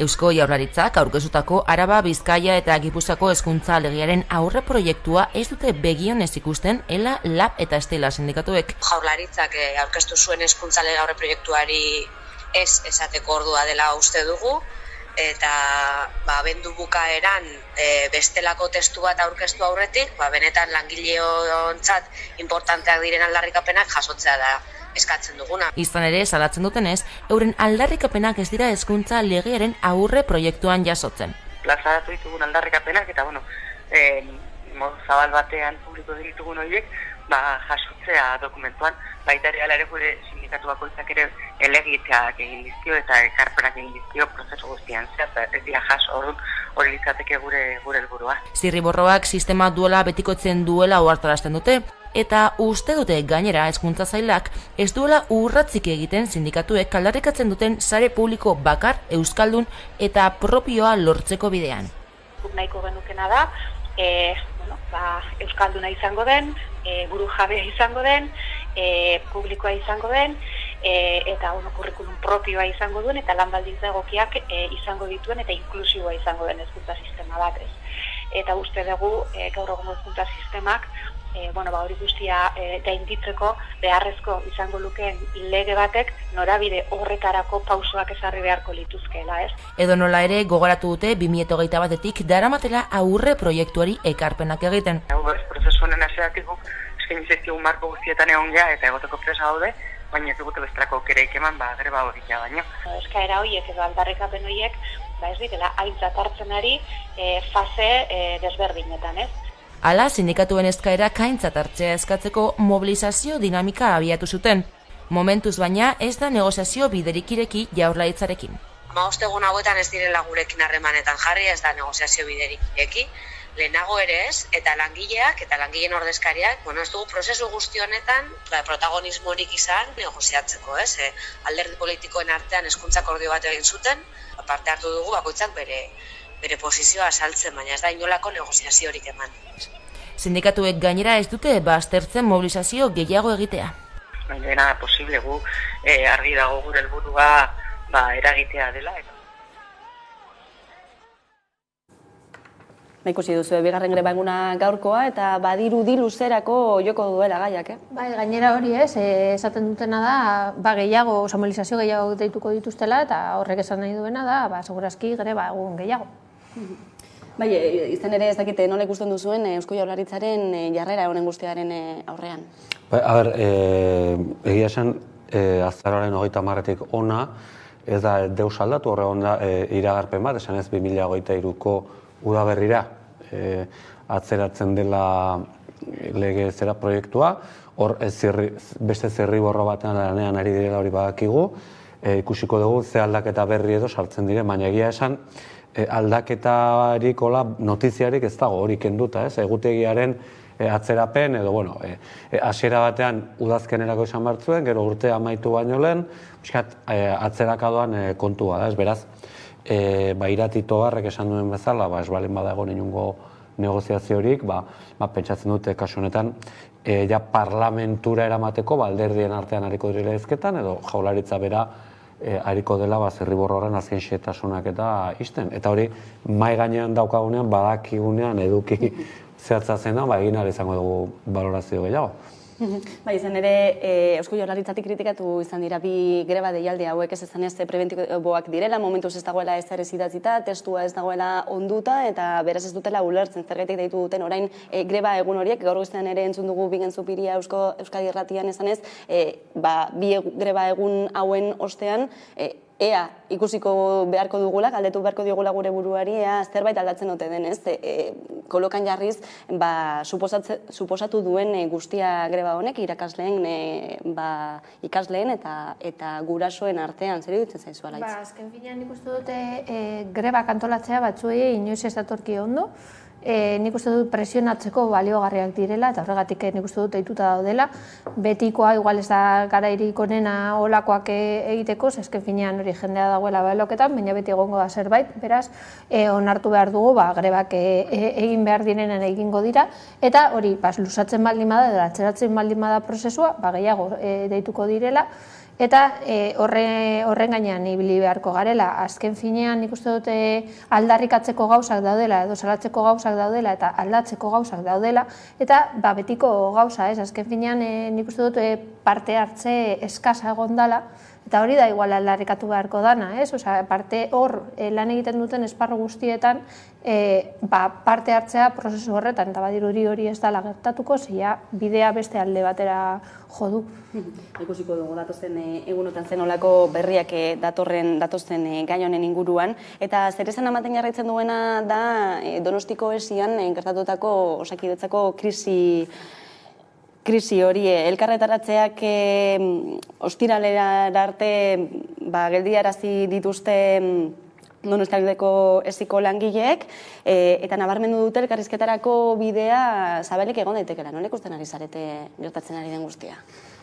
Bai, nik grazia, ez da graziosoa, baina elkarrizketaren zera hori ez, jaularitzatik egiten ari dira, nik ulertzen dut, jaularitzak zailtasuna dituela momentu honetan gai honi heltzeko, zeren hau ez da nola protesta edo zera komilartean beraientzat normala izan daitekena, baizik ja zuzendaritza mailan gertatzen ari den zera bada, ez da, mugimendua da, ordan ez daukate oso erresa, honi erantzun, ordan okurritzen zaien erantzun bakarra, elkarrizketa, ez? Kontua elkarrizketak eskatzen duela gauzak aldatzea, bestela ez da elkarrizketa bat, ez da monologo bat o zera bat. Hori da, motzean edo gertatzen ari dena, hor, direktibo hauek edo zuzendaritzan dauden kide hauek guztiek esaten dutena oso larria da, eduki aldetik, zeitzeiten ari dira zera politikoetaz, horrek teknikoki dituen ondorio txarretaz, eta baina Osakidetzan gertatzen denak, hau baino askoz haratago doan zerbait da. Jaurlaritzak esaten ari zen gaur ere, inoizko aurrekonturik handiena daukagula. Eta orduan, arazo konkretuei, arazo konkretuen aurrean, persona batek esaten duen, barkatu, eske niri lehenengo harretako medikuak ematen zidan itzordua ezakitzen bat denboran, eta orain askoz gehiago itxoen barut. Eta horri, instituziotik ematen zidan erantzuna, inoiz baino diru gehiago ari gera sartzen. Eta orduan, herritarrak esaten du, baina eske niri berandua ematen didate itzordua, orduan, hor sortzen den deskonexio hori brutala da. Esatea, dato makro bat ematen dizute, baina benetan percepzioa bizipena da negatiboa. Eta horren inpaktuak epe ertain luzera oso kaltegarriak izan daitezke. Bai, azken finea hori nik uste dute hainbat gauza dauzela mahai gainen ipintzeko lehenengo eta behin borondatea, zuk esan duzun, borondate politiko dagoen gauza bat da elkartzea eta beste gauza bat da negoziatek eta sakon bat egitea, beste aldetik kontraesanak, zuk esan duzuna, aipatu dituzunak, gero eta diru gehiago daukagu, eta gero eta murrizketa gehiago ditugu, bai, nik uste dut eredu aldaketa bat egon dela, eta nahi duten eredu aldaketa, eta horrek ekarriko dituen ondorioak gu pairatuko ditugu, baina ja, atera dira 11.000 lekuetan salatzen, bai, zure hitzaileek esaten dutena, hori, daudela sanitarioen lana egiten, orain bebai salatu egin dutela, hori suizidioen kontrako formakuntza, ere murrizketak egon direla, murrizketak hainbat tokitan orduan diruan nora joaten ari da. Eta gero, goikargoei buruz hitz egiten dugunean, hainbat esparrotan esan dutela, orain atera direla batez ere beraien lanpostuak kolokan jarri direlako, eta ez hainbeste guztion osasuna hobetzeko edo hori aldarrikatzeko. Eta hori bai kontutan eduki beharko genuke, orduan nik bai ikusten dut badaudela osasungintzan lan egiten duten zati handi bat kalera ateratzen ari dela, baita ere sindikatua, baina nik langileen eta gaixoen iritzia batez ere kontutan hartzen dut, eta gu adibidez Auzo Elkarteen Federazioan gure asmoa da monografiko bat egitea, aztertzeko zen nolako indarrak ditugun berriro ateratzeko kalera, baina nik uste dut hau epe luzerako prozesu bat dela, aldez aurretik pentsatutakoa eta oso arriskutsua izan aldala. Bai, ez, asko pozten naiz, entzuteaz Auzo Elkarteak mobilizatuko dira. Osasungintzaren debatea eta hori geratzen ere hezkuntzarekin, ez da bakarrik medikuek egin behar dutena eta politikoek egin behar dutena, herritarrek berak hartu behar dute parte eta gizarte osoari dagokion debate bada, ez, beraz, nik oso ondo gertzen eta auzo bat momentu bat mobilizatzea bere zerbitzuak hobetzeko eskatzeko edo dena delako aldarrikapenarekin, askotan ahaztu egiten zaigu, zuk esan duzu bezala, hor paziente bat dagoela, hor jendea dagoela, ez da, arreta bat jaso behar duena, eta jendearen ahotsa non dago. Debate hauetan guztietan eta osasunarenean ere, ez? Beraz, iruditzen zait hori dela modua eta hori dela bidea. Ez daukagulako gure demokrazian, ez daukagulako erabakimen partekatu esparruak, ez balin badira goi ordezkari politikoen arteko negoziazioak, zuzendaritzekin, edo ez daude interlokuzio herritarrak edo auzotarrak, ez da? Orduan, parte hartzea jetxi behar da gertuko realitatera, eta horregatik importantea da, herritarrak mugitzea. Osakidetzaren krisiari buruz hitz egingo dugu jarraian, zuzenean Eneko Pascual, Labe sindikatuko Osakidetzako arduradunarekin, pantaiaren beste alboan daukaguna, eguardion Eneko? Bai, kaixo, eguardion. Bi aste, Donostiko esian kargugabetzeak egerratu zirenetik eta krisi hori piztu zenetik, ondotik eta gertakarian zein irakurketa egiten duzu sindikatutik? Bueno, azkenean esperotako gauza bat zen, ez? Guk 2 urte daramazkigu, ia 2 urte zuzendaritza honekin inolako negoziazio hori gabe, eta gertatzen ari dena guretzako da, guri ez digute ateak irik nahi, ez negoziazioari, ez baldintzak konsensuatzeko, ezertarako ez daukagu inolako zubirik momentu honetan zuzendaritza honekin. Gertatzen ari dena orain da, bai zuzendaritzak eta gerentziak, haie jarritako zuzendari eta gerentzia direla gainera, ez dezagun astu, kargu hauek, konfiantzazko kargua direla, baina, azkenean, diktadura militar bat bihurtzen ari da Osakidetzako zuzendaritza hau, eta haien zuzendaritza, osietako zuzendaritzari ere ikusten dugu ez dela margenik ematen, haien ikuspegia ere esartzeko. Orduan, gertatu behar duena. Orokorrean, Osakidetzak ez duela inorekin negoziatzen, eta haien zuzendaritzak ere ez dituela kontutan hartzen.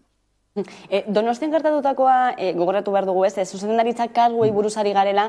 Uste duzu berak duten aldarrikapenak bat egiten dutela jendartean daudenekin? Tamaina batean bai. Argi utzi behar da hori, zuzendaritza kargu hauek konfiantzazkoa direla. Hau da, Osakidetzako zuzendaritzak berak onartu eta jartzen dituen karguak direla. Orduan, guk uste dugu, haiek egindako adierazpenekin, ongi etorriak dira, adierazpen horiek, zeren haietako gehienak guk ere, denbora askoz daramagu, eta ez Laben izenean bakarrik, baizik eta Osakidetzako sindikatu guztiek eskatzen ditugun, baldintza berdina dira. Orduan, azkenean, uste dut, jende artean ere, oso bistakoa dela zer gertatzen ari den, ez? Orain esaten zenuten presupuestoen inguruan, gero eta handiagoak, eta gero eta murrizketa handiagoak. Privatizazioa gora doa leku guztietan, baina azkenean kaleko herritarrak eta gu geuk Osakidetzako langileak herritar eta usuario bezala ere notatzen dugu sekulako murrizketak ari direla. Eta bai lista de esperak gora doaz, atentzioa gero eta kaskarragoa ematen da, eta guzti honekin batera esan behar dena da, haien erantzuna izaten dela, ez daudela medikurik, ez daukatela pertsonalik, hori ez da soluzio bat, eta hori guretzako ez da egia.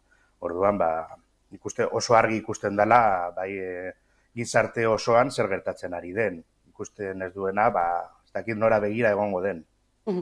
Zuzendariek besteak beste salatu dute Osakidetzaren jardun vertikala dagoela. Uste duzu langileen artean ideia hori ere eratuta dagoela?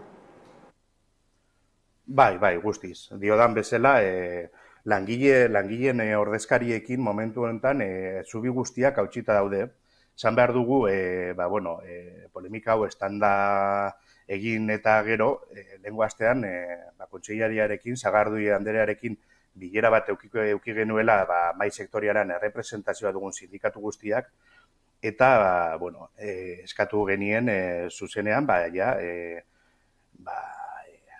negoziaketa bat irikitzeko gure azken atea zen, eta eskatu genizkion baldintza batzuk benetako negoziazio bat eramateko. Gaur da eguna ez duguna erantzuni jaso, Sagardui Anderearen partetik, eta gure partetik mobilizazioa jarraitu behar ditugu, bultzatuko ditugu, eta uste dugu gizarte osoarekin batera mobilizatu beharko garela, zer egoera oso larria da. Esan bezala, langile guztiak argi ikusten dute, hau ez dakit, diktadura militar baten antzekoa dela, eta azkenean politikoki hartzen direla erabaki guztiak, bai langileen ordezkariekin, eta orain ikusten den bezala, esietako zuzendaritza ezberdinekin ezer kontrastatu gabe. Orduan, egoera katastrofikoa da. Lab sindikatutik eskerrik asko gaurkoan informazio guztia emateagatik. Hurrengora arte. Eskerrik asko zuei ahotsa emateagatik. Gero arte. Hauxe egoera, ez? Eta gakoa izango dira mobilizazioak orduan ala hitz. Nik uste dut oso garrantzitsuak direla. Azken binean 4 urtero bozkatza ez du ematen gehiagorako. Eta nik uste dut hori atera bar garela kalera. Azken finean da, holan lortzen dira gauzak, ez? Esan dugu hori hezkuntzan daudela greban, hori bihotzeko kirurgia existeko egon dira ostiralero, bihar ostiralen honetan bebai 12etan bilduko dira, eta horrela eten egin dute behintzat erabakia. Eta bebai ikusi behar dugu osasungintzari buruz hitz egiten ari garela, eta zaintzari buruz hitz egiten ari garela orokorrean, bebai esatea nola egoitzetan, nagusien egoitzetan, bebai borrokan daudela, beraien langileak, orain dauz atzurin itxialdi batean egiten, eta larrikatzen dutena da, azkenean soldata duinaz, azken finean lan bera egiten duten langile publikoak bikoitza kobratzen dute, ratioa jeistearena, ratioarena aspalditik eta gauza bat salatzen ari direna, eskatzen dutena da 4 gaixo eukitzea beraien ardurapean, eta ez 11.000, gero pertsonak gara eta pertsonak tratatzeko denbora beharko da. Eta gero bebai eskatzen dutena da erizaintza zerbitzua 24 ordu zeukitzea egoitzetan. Eta horretarako mobilizatzen ari dira, itxialdi bat egiten ari dira, bebai pentsatu behar dugu zer suposatzen duen greba bat egitea, itxialdi bat egitea, konzentrazioak egitea, azkenean zure lanpostua jartzen da kolokan, eta nik uste dute haiek egiten ari direna eta hizkuntzan edo hainbat arlotan egiten ari diren mobilizazioak onurak izango dira guztiontzat, eta hori nik uste dut kontutan hartu beharko genuke, beraz nik animatzen du jendea behar bebai konzentrazioetara joateko, irtengo dira igandean, eta bihar deituta gaude hainbat kolektibo eta joateko 6:30 hitz egitera haiekin, jakiteko zer da eskatzen dutena, eta guztion artean frente bat egiten dugula egoera honi buelta emateko. Bai, egia da zaintzaren eremuan ere arazo eta bizipen berdinak badaudela Osakidetzarekin alderatuta, ez da, Jon? Bai, horrela da, eta nik labeko arientzuna kezkatuta utzina diktadura militarraren kontu horrek, bi aldiz aipatu du, eta, pentsa daiteke hiperbo esagerazio badala, baina azkenean ikusten da ere nola kudeatzen den ez bakarren demokrazia aipatu dugu, baizik nola kudeatzen den ere etxe barruan, alegia Osakidetzaren barruan, ospitaletan, eta nola kudeatzen den, eta horrek ere kezkatu behar gaitu, ze hori, alegia, ospitalean kudeaketa egiten baldin bada, diktadura militar baten ereduarekin, eta ez baldin badago zerarik, hor ere dialogo edo elkarrizketarik, eta inork ez baldin badu bata besteari ez badio entzuten, horrek ere oso ondorio negatiboak dituelako, zeren asko hitz egiten du profesional bikainez eta bar, eta txalo jotzen diegu balkoietan, eta gauza asko egiten ditugu, baina gero ikusten dugu errealitatean ez direla kontuan hartzen, ez da zerbait polita eta ondo gelditzeko esan behar duena, baizik,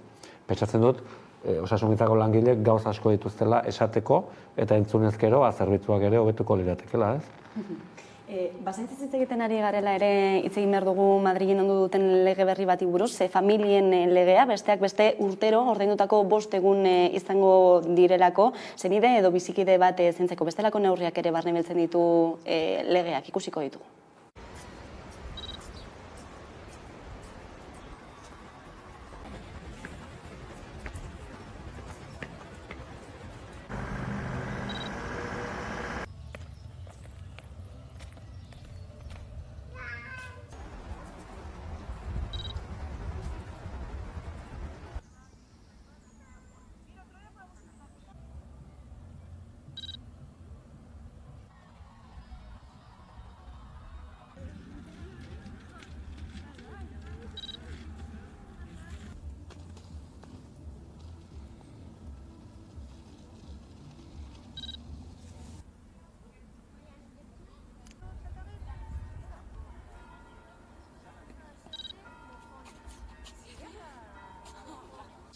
Jarraitu.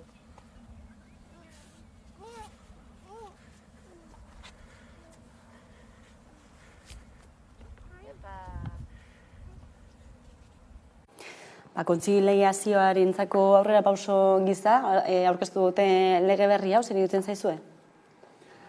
Bai, oso honek ez daukat familiarik, baina iruditzen zait importantea dela modu orokor batean, bai daukagulako alde batetik aipatzen da demografiaren arazoa, baina beste alde batetik ere, azkenean aurrak izan dituen jendeak ez ditu aurrak izaten, askotan baldintzarik ere ez dagoenean. Horrek egiten baldin badiogu, familia eta produktiboa izatea lan aldetik bi horien arteko harreman horretan sekulako desberdintasun egoera batean aurrean aurkitzen garela, kasu honetan gizon emakumeen desberdintasunei dagokionean, iruditzen zait motibo asko daudela lege anbiziosoak egiteko familiei begira. Begira asko jarri da alor kulturalean, zenbat familia eredu onartzen dira, familia ereduak izan daitezke nire ustez ez dakit mugagabea, nik ez daukate, baina horren atzean dagoen debate bat ere badago dela hau materialagoa dena, eta azkenean materialidade horrek posible egiten ditu familia eredu ezberdin, ez bestela azkenean naiz eta aitortu teorian familia eredu asko egon daitezkeela, familia eredu batzuk oso zailak dira praktikan errealitatera eramaten, zeren espaldin badago baliabiderik hori posible egiteko oso zaila. Gainera uste dut oso atzeratuta gaudela beste herrialde batzuekiko, pare bat aipatzearren Suediako kasua edo Islandiako kasua, zenet oso urrun gaude horretatik, eta gero emaitza dira horren ondorio, ez? Aurrera pausoa bada nire ustez, zuk aipatutakoa, aitortzen ditugu familia eredu ezberdinak, baina babestu egin beharko ditugu bai. Beste aldetik nik uste dut puntu bat oso garrantzitsua dela, eta hori debekatu egin du gurasoek aniztasun gaineko edukinak ikasteko aukera ukatzea, eta horrek nik uste dut bazen garaia, hori lega batean agertzea eta esatea hau ezinezkoa dela 2023an, ia. Eta gero beste aldetik apur bat eskasa ikusten dut, bai egia da, aurrerapasoak eman direla, baina adibidez, guraso bakarreko familiak ematen du ez direla existitzen, ez baldin badituzte bi ume. Separekatu egin dituzte haien eskubideak, baina bi ume eukinda, bat eukinda, desagertzen da legetatik. Eta hori bebai nik uste dut mahai gainen ipini beharko dela, eta nik uste dut hori guraso bakarreko familiak aldarrikatzen dutena da, eskubide berdinak, naiz eta ume bat euki besterik ez. Bai, hori izan da egin dioten kritiketako bat, ez da, batez ere ama bakarratiak direnak, esanez, ume bate dutenak ere, badutela eskubide berbera, baina esaten genuena, ez denolako zailtasuna dauden egun bizitza profesionala uztartzeko bizitza personalarekin eta ere gehiago seme-alabak edukita, ez? Ez dakiten neurri hau hankamotzik gelditzen ote den. Bai, seguru, nik ez dute elementu guztiak balorazio sakon bat egiteko, ez? Pixka gehiago marko esartzen duen markoan, ez? Baina, nolabait, ongizate estatuetan transizio garai batean gaude, ez da?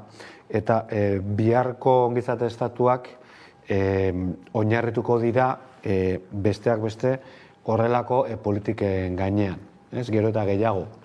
Ja, ongizate estatua ez dira bakarrik diru transferentziak egiteko, ez dira bakarrik diru laguntza batzuk emateko, ez da bakarrik zerbitzu logikan, baizik gizartearen onura orokorretik abiatuta, ez?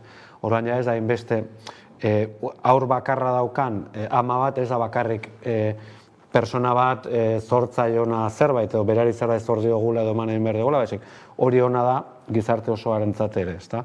Eta hor ikuspegi aldaketa bat emango da, eta familia politikak, zer azkenean familiaren gainean egiten den politikaren atzean gauza pila bat sartzen dira. Ez da beste politika bat sartzen da hori, laneko eskubideak, berdintasun eskubideak, sartzen dira gauza pila bat, ez? Eta iruditzen zait horra jo beharko, nahiz eta ez dudan aztertu legea sakon, garbi dago hankamotz seguro gelditzen dela eta gelditu behar du, egon behar du beste horizonte bat ambiziosoago aurrean, ez?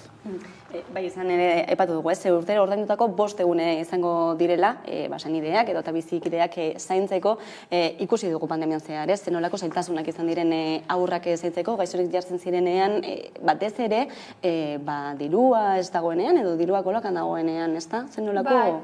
Eta gainera, ez bakarrik umeak gaixotzen direnean, hainbat gauza gerta daiteke, ez, familiaren barruan, eta ez bakarrik, ze batzutan ipintzen ditugu azpitituluak, ez, zuteko eskubidea hori, egun bat hartzeko, baldin bada zure semea, edo zure ez dakizer, konsanginio, bigarren ez dakizer, nio batzutan bebai, baldin badeko zu pertsona bat oso urbila dana, eta zaindu behar duzuna, edo nahi duzula, ez daukazu eskubide bera, ez, bakarrik baldin bada zure semea alaba edo zure aizpa edo dana alakoa.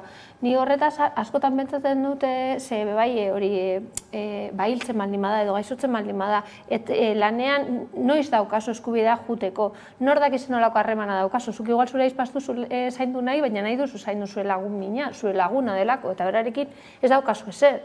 Odan nik hori berraztertuko nuke. Paradigma aldaketa oso handia ekarriko luke horrek, ez? Hori eraldatzea, ez? Bai, azkenean aldaketak ez dira ematen legeekin, aldaketak izartean ematen dira. Eta gero legeak badatoz gero hori onartzera edo hori aitortzea edo askotan oztopatzera ere, ez da, ordan. Legea aurrerakoia da, baina aurrerakoia da gizartean errealitatea da holako ez orain, aspalditik. Esena errealitate batzuk hor daude eta ez zaila erantzunik ematen eta sortzen dira desberdintasunak, diskriminazio egoerak sortzen dira, egoera injustua sortzen dira, baina gero horrek esan bezala dituen inpaktuak datoz, eta da familia batzuk posible ez direnez errealitatean, familia izan nahi duen jende batek ez daukala familiarik. Ezin duela sortu familia bat, ez? Eta horrek ondorio kaltegarria ditu gero gizartean. Orduan, paradigma aldaketak bai, baina ez legeak egiten dituzte islatu gizarteko aldaketak. Eta normalean oso berandu. Bai, normalean oso berandu. Gizartea doa hemendik, instituzioak atzerago eta arauak legeak askoz atzerago. Orokorrean ere badaudelako, ez? Bai, klar. Interes tankak ere badaudelako. Noski, bai, azken finean denarekin egiten dugu negozioa eta familiarekin bebai. Gaizaldatuko dugu, Kataluniari begira ere jarriko gara izan ere, azken egunotan Eskerra Republikanak mahai gainean jarri du proposamen bat, referendum bat aurrera eramatekoa, militantziari proposatu dio nahikoa izatea 50%ko parte hartzea eta botoen 50% independentzia aldarrikatzeko dagoeneko Espainiatik etorri da ezezko borobia, ez? Nola ikusten duzu? Bueno, a ber, batetik dago konjuntura politikoaren azterketa, zergatik eskerrak momentu honetan hori proposatzen dion bere zerari, eta hor motibo ezberdina daude, eskerrak nola irudikatzen duen gobernabilitatea Katalunian, ze akordio dituen Espainiako gobernuarekin, ze behar dituen bere hor azterketa asko egin dezkez, baina proposamena bera oso asumigarria da demokrazia batean. Ez dauka, light, ez, da, oso asumigarria da, ez, eta azkenean Europar Batasunaren esparru politikoaren barruan, demokraziaren izanen eta bar, ez luke inolako arazorik eduki behar proposamen horrek. Claro, geratzen atzo Patxi López atera zen, ez eta, ni poder forza, eta horren bera, baina, gainera tono batean, en fin, oso gogorra, ez? PSOEk ere badu bere konjuntura politikoa eta horretik eratzuten du horrela, ez? Baina azkenean esaten zuen, zuek proposatu referenduma eta guk erantzungo dizuegu estatutoarekin.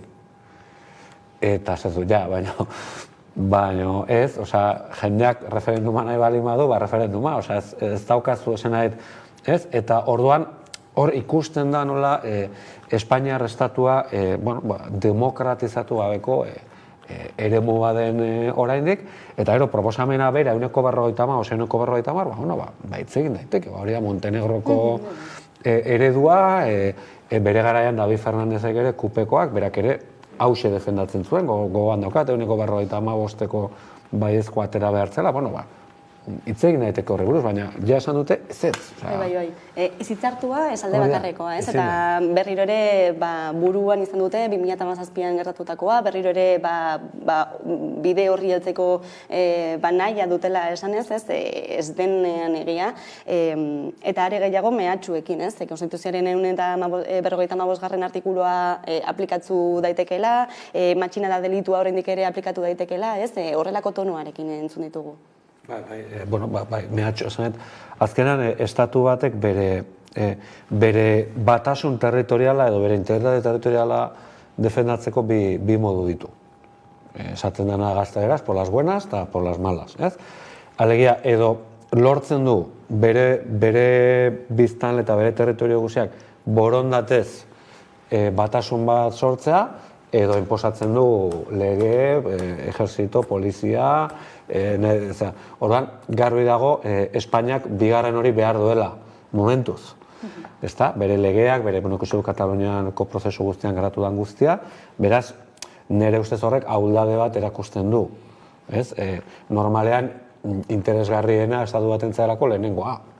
Ez ibili beharra, epaileekin, malversazion, eta ze hori da beste bat, malversazion delituren euskaraz ateratzen. Malversazioa, bai. Diru erabilera bide gabekoa. Hori horren rebaja eta egiten ari dira, maila politikoan, eduki politiko hori daukan ezer ez negoziatzeko, orduan, gai politiko bati ematen diote erantzun judiziala, berriro.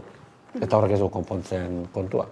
Dena dene, Eskerra Republikanaren helburuetakoa zen, elkarrizketa maila hasi zuenean Sánchezekin, referendum hori bai ala bai lortzea, ez? Baina zuk uste duzu kasualitatea izan dela ere aste honetan malbertsazioa eta sedizioaren delitua reformatu dutela, uste duzu horrekin intzitatzen nahi dutela Katalunian gertatutako guztia?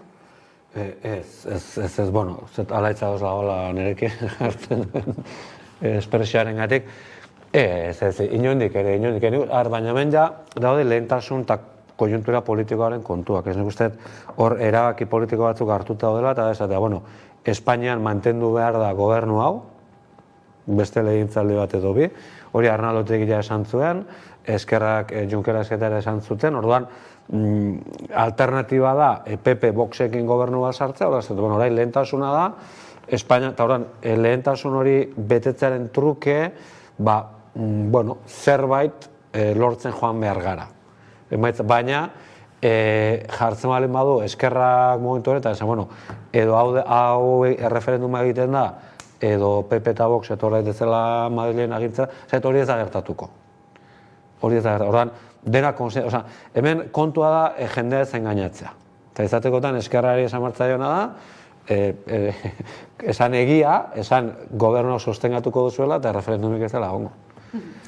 Mezorkin, geldituko gara. Gaia aldatuko dugu, energiari buruz ere hitz egin behar dugulako, atzokoan berri bat zabaldu zelako, estatu batuetatik etorritakoa, energia garbia eta mugagabea sortzeko fusio nuklearraren bidezko energia hori lortu daitekeela adierazi zutelako, eta lorpenak energiaren etorkizuna baldintzatuko duela ere esaten dute, ikusiko dugu.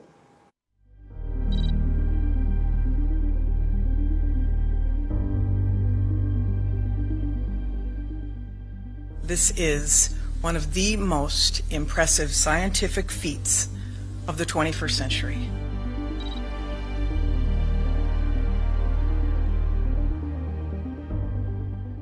"192 laser beams entered from the two ends of the cylinder and struck the inner wall, and that happened in less time than it takes light to move 10 feet.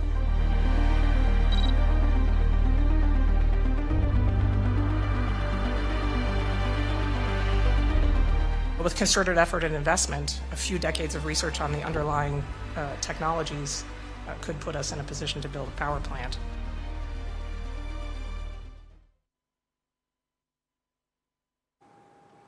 Bueno, zirutu zaizue, batez ere, zeineratara iragarri duten, aurkikuntza hau? Batez ere hori, komunikabideetan agertzea lehenengo gauza, ezakitze, haiei gustatzen zaie pila bat liderrak izatekea edozein esparruetan, eta ni egia esan gaia ez dut kontrolatzen, inondik inora ni galdetu egin dut jakiteko ea rentagarria izango den, ea seguro izango den, bai energia garbia sortzen duen, baina, klaro, esan diatena da oso energia gutxi sortzea lortu dutela, eta hori egiteko behar dutela tritio, eta tritio gutxi dagoenez, hau ez du emango guztiontzat. Orduan, jarraitu beharko du aldarrikatzen, eredu aldaketa egon beharko dela. Eta nik uste dut hori da mahai gainen ipini beharko dela. Bai, nik uste dut interesgarria dela, hori apostu bat izan aldela, baina ez da izango apostu bat guztiontzako, eta gure energia mota amaituko dira, eta gure eredu bai produzitzerakoan eta konsumitzerakoan aldatu beharko dela. Eta horrekin gelditzen naiz. Alternatiba garbia agian bai izango dela, baina mugagabea hori agian gehiago izatea izango dela, ez? Bai, ez dakite tritioa nun erosten den, baina erosi beharko dugu tritio pixka bat Euskal Herrian, bazpa ere. Bai, eta gero, nik uste, energia mailan, nik uste mundu mailako ez dakite sozialismo bat edo marko litzatekela, ez, energia mailan, errentagarria izan edo ez, izan marko luke. Kontua da, badakigu, oso ondo dakigu, energia erabiltzen dela nazioarteko politikan, interes pribatuak sartzen direla tartean, eta horran aurkitu baldin badute, orain arteko energia iturria guziak sekulako garrantzia dutena, sekulako negozioa direnak, sekulako gerrak eragiten dituztenak, bapatean aurkitu dugu guztiaren soluzioa. Bueno, evidentemente, gauzak hori baina askoz komplikatuagoak izango dira, eta bai, hori teknologia hori aurkitu duenak, bentajarekin jokatuko du nazioarte mailan, eta hori guztia ezagutuko du, baina agian, esan dute, hemendik 50 urtera arte edo ez dela komertzializatuko, agian gure ondorengoek ezagutuko dute garai zoragarri bat, energia merke oparoa eta seguru izango dutena. Pentsatzen duen eskorragoa izango zinela, eta esaten zenuela duela 50 urte agian dagoeneko ez garela hemen egongo. Ez. Ni zurekin ados, nik uste dute noren eskuetan geldituko dela ea negozio egingo duten, nik uste hori publizitazioaren aldeko aldarrikapenak egin beharko ditugula, eta heltzen baldin bada guztiontzat izateko eraduin batean, eta guztiontzat ez denean da mundu guztientzat. Zergatik uste duzu etorri dela iragarpen hori orain? Gauzak ez direlako hausaz gertatzen, ez? Urteak daramatzatelako ikertzen, justo momentu honetan ez, ez dakit, egon daiteke nolabaiteko interesik, orain Ukrainako gerrare tarteko asko hitz egiten ari delako energia krisiaz, ez? Kolapso egoeraz ere, sistema aldaketaren baten beharraz, ez dakit? Propaganda egitea, igual inbertsioa lortzeko, ez dakit, bakotxak bere interes pribatuak egongo dira horren atzean, eta gainera bebai, aldarrikatzeko potentzia mundiala bat direla, ez? Osa, nik uste dut horrekin lehen egiten zirenean hori, ilargira joateko, ez dakite, bidaiekin, orain igual, gai honekin mahai gainean ipinita berriro fokoa haien gainean jarri da, ez? Azken finean, estatu batuak gaur egun, haietaz ez dugu asko hitz egiten, ez? Daukagun erronkekin. Jende asko postu da dena den berri honekin, ez? Zer dago honen atzean? Karo, baina saltu duten bezala dena da ona, eta zoragarria. Baina gaur goizean bombaketa jarraitzen zuten Ukrainian, eta mundu mailan daude 70 piko gatazka armatu ez, momentu honetan ordan. Bai, ni ados nago, hitz egiten zen hausnarketarekin, ze azkenean Estatu Batuak momentu honetan Europarekiko eta energiaren gaian ari da, bueno, nolait Europarrok ari gara Estatu Batuarekiko dependentzia energetikoa eta zeratzen ez. Orduan, bueno, hau izan daiteke besteak beste, aipatu den guztiaz gain ere, Europarre esateko modu bat, bueno, baina ikusiko zue bihar laister, izango, alde honean zaudete, historiaren alde honean zaudete, gurekin energia ez da arazo bat izango laister, eta bitartean jarraitu pagatzen, orain arte baino 3 aldiz gehiago gasaren gatik, laister hau dena konponduta egongo da, ezta? Aldaketak emango direla argi dago energiaren alorrean ere, baina baina eta berriro ez ateratzen dira energia berriztagarrien aldeko apustuak, hidrogeno berdea ere gurean saltzen ari da, alternatiba oso indartzu bat bezala, orain energia fusio nuklearrari dagokionean, zer gertatzen da gure bizitza ereduarekin kolokan jartzen da? Nik uste dut hor dago gakoa. Esaten digute hau, eta gainera posten gara, esaten dugulako jarraitu aldugu gauza bera egiten, kontsumitzen, produzitzen, ez dakit nola esan, eta apurtxo bat nik ere ustez lasaitzeko eta esateko jarraituko dugula gure bizimoduarekin. Eta nik uste dut dala momentua justo kontrakoa egiteko, eta nahiz eta pausu txikiak emon joateko bide honetik, ze bestela jarraitzen baldin badugu orain arte egiten, ez da egongo hor fusio gure bizimodua salbatzeko. Dena den historian zehar, zerbaitekara erakutsi badu kapitalismoak hori da bere burua berritzeko eta bizi berritzeko oso erraztasun handiak dituela, ez? Bai, baina zer sistema ekonomikok ez du eduki, ez? Esan edo, azkenean sistema kapitalistak modernoa edo berria, ez ezagutzen duguna, oso sistema gaztea da, gizateriaren historian luze ez da eramana, eta gainera, eztabaidatu ezakegu noiztik mundu osoa kapitalismoaren arabera zeratzen den. Eta aldi berean, krisi oso sakonak eduki dituen sistema ekonomikoa da, ez dakit, zerbaiten barruan gaudenean beti pentsatzen dugu betiko dela, eta ez dela inoiz aldatuko, ez? Baina ez dakit, ni kapitalista izango banintz, ez nahiz inoiz izango, baina izango banintz, nire kezkak edukiko nituzke ere, iruditzen zait, bizigirarako garai batean kosta egiten dana, ekonomia hori gero ongizate sozial bihurtzen. Alegia, kapitalismoa gai da, ondasun asko sortzeko, aktibitate ekonomika ondia sortzeko, baina horrek ez du esan nahi horrek ongizatea automatikoki sortzen duenek, eta kasu askotan justo kontrakoa gertatzen, ez? Beraz, zure galdera profetikoari berez baikortasun puntu batekin erantzungo diot. Gero ez dakiguna da hori, zer datorren gero? Esan nahi dut, orain arte, kapitalismoaren fase neoliberal, globalista hau bukatzen baldin bada, ez dakigu zer etorriko dan gero. Ez dakigu, ez? Eta hori, gure eskutan egon daitekin horre batean, horregatik auzo-elkarte mobilizazioetan parte hartu behar da. Esaten zenaren hildotik, ez? Ongizatea ez dela bermatzen, ez? Ikusten ari gara, nola arrakalak gerozetan diagoak diren, eta nola talkak gerozetan diagoak diren, mobilizazioan ere islatzen da hori. Bai, azken finean nik uste dute horri eramaten gaitu, ez? Osa, nik uste dute gero, igual da, nik ikusten dute etorkizunean gero eta bortitzagoa, eta horrek ekarriko duena izango da batalka gehiago, eta borroka gehiago, eta violentzia gehiago, eta badakigu nortzuk pairatuko duten horren ondorioak, ez? Eta zuk aipatutakoa, nik uste dut kapitalismoa superondo saltzen du bere burua, da, itzela, bakarrik galdetzen baldin badiozu hemengo bati zein da enpresa berdena, eta esango dute, aipatuko duten izango da Iberdrola. Daukaten tresnak edo saltzeko beraien burua oso ona da, eta aldatzeko gauza txiki batzuk ez aldatzeko dana, bebaiz askotan hitz egin dugu hemen, zelan orain inoiz baino aldaketa gehiago dauzen, diru laguntza gehiago dauzen, baina formaz bai aldatzen da, baina edukinez nik uste dut ez, eta horri jo beharko dugu. Hemen utziko dugu gaurko solasaldi filosofiko baikorra, eskerrik asko, gaurkoan beste behin gurean izateagatik Alaitzarna Jon Antza, eskerrik asko.